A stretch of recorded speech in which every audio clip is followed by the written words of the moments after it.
The world's top court has found that there's plausible evidence Israel is committing genocide in Gaza, and the UK government has responded by suspending aid to the main humanitarian organisation supporting Palestinians.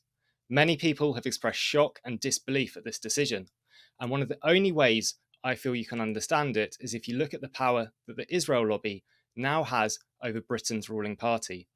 Joining me today to discuss this is my colleague Matt Kennard. Good to be with you, Phil. We've been publishing a series of articles about the Israel lobby. Last week, we focused on Labour Friends of Israel, and this week, we've switched our focus to Conservative Friends of Israel. Our colleague John McAvoy found that 9 Conservative MPs took money from the Israel lobby amid the Gaza genocide to go out on a trip to Israel. And they even met with Israel's president, who is someone who's named in the International Court of Justice ruling as someone who appears to be promoting genocide. Yeah, I mean, John's story is just the continuation of the same dynamic that's been happening for decades in this country, whereby these opaque groups, because Conservative Friends of Israel and Labour Friends of Israel don't disclose their funders, these opaque groups pay for British elected politicians to go to Israel, Palestine, Israel, and then some are taken on tours of the West Bank, propaganda tours. John found that the lobby's activities have not stopped in the face of the genocide, and they've paid for Conservative Friends of Israel, alongside another group called the European Leadership Network, have taken 9 Tory MPs to Israel in the midst of the genocide, and paid £20,000 to put them out there. We have actually elected politicians in this country ventriloquizing the propaganda of a foreign power, which is actually not an ally. It's a hostile country in many cases in terms of its interference in our democracy.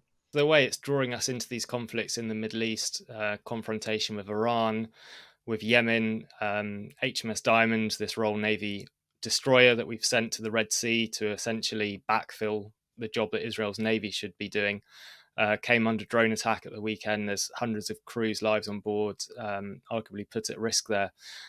So it just shows a complete kind of degree of influence that this Israel lobby is having over particularly the Conservative Party, where around 80% of Conservative MPs are members of Conservative Friends of Israel. Something I've been looking at is how this all kind of started and trying to work out who might be some of the funders. So I went to the National Archives in southwest London and I looked through, there's a whole series of Foreign Office files called the Pro-Israel Lobby. And this are notes from British diplomats in London and in Israel with their kind of encounters, meetings that they've had with groups like Conservative Friends of Israel.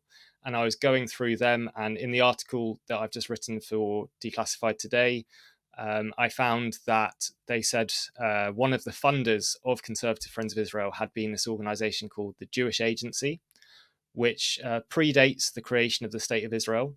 It's one of the kind of national institutions of Israel now. It's part and parcel of the World Zionist Organization. The Jewish Agency itself, its role has been to promote migration to Israel, and it also helps people who have migrated to join the Israeli military. And there's this fascinating document that I found from 1990 where they say it's a meeting between I think a foreign office minister and the chairman of Conservative Friends of Israel, and he says that they had to take money from the Jewish Agency, and that it had become, Conservative Friends of Israel had become virtually a Likud office in London. Likud referring to what is now Netanyahu's ruling party. Are you surprised by that, Matt, that this was a source of one of their fundings? It's not the Israeli state itself, but it's kind of a parastatal organization with incredibly close ties to the Israeli state.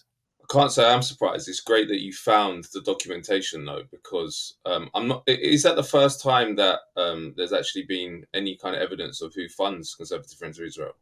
Beyond possibly some individual kind of tycoons who've been linked to it, funding it in some shape or form over the years. Yeah, I mean, it's not surprising to me, but it's great to have it on record, and it goes to show that it's not a coincidence that CFI, Conservative Friends of Israel, just come out with exactly the government lines of the State of Israel at all times.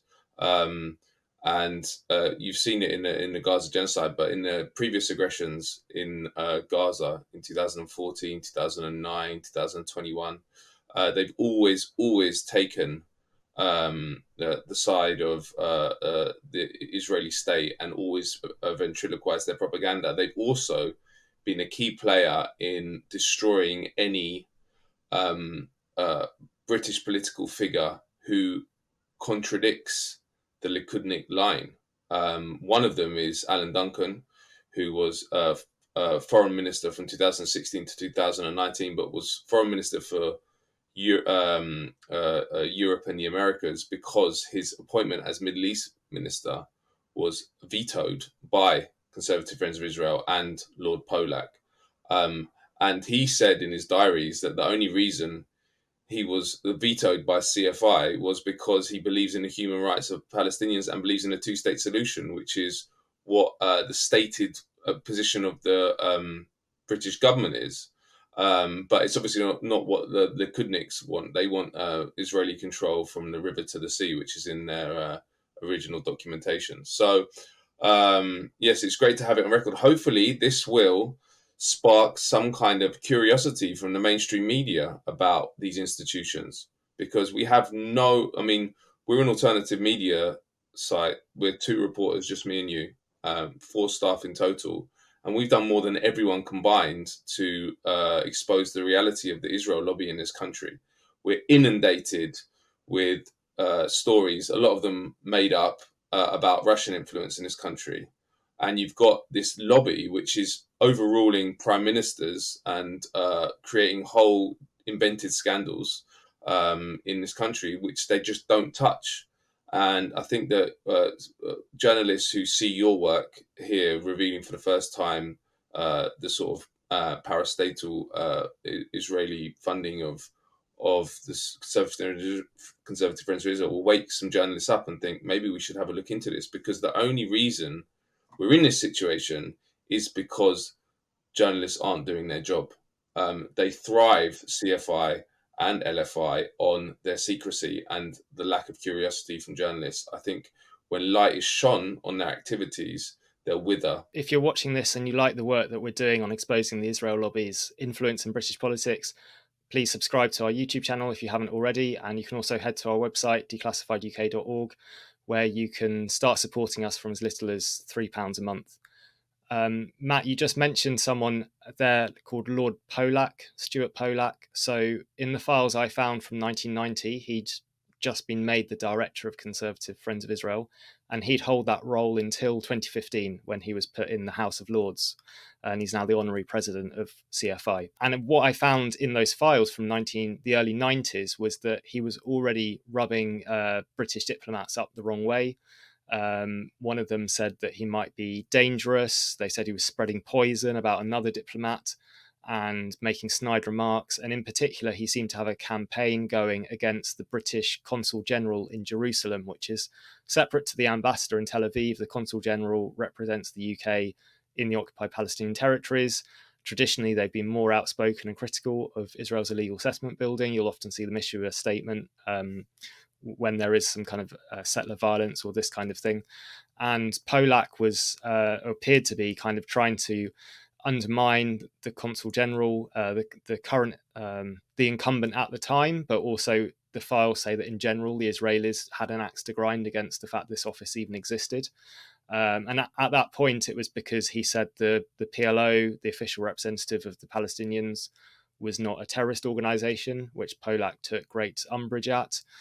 You can imagine now, the organization that they're going after is UNRWA, the UN Relief and Works Agency. And so there's just this pattern of every time there's anyone who kind of stands up to the state of Israel's aggression against the Palestinians, the lobby then swings into action to try and delegitimize them. So that's the documentary evidence I found in the National Archives. The full article is on our website.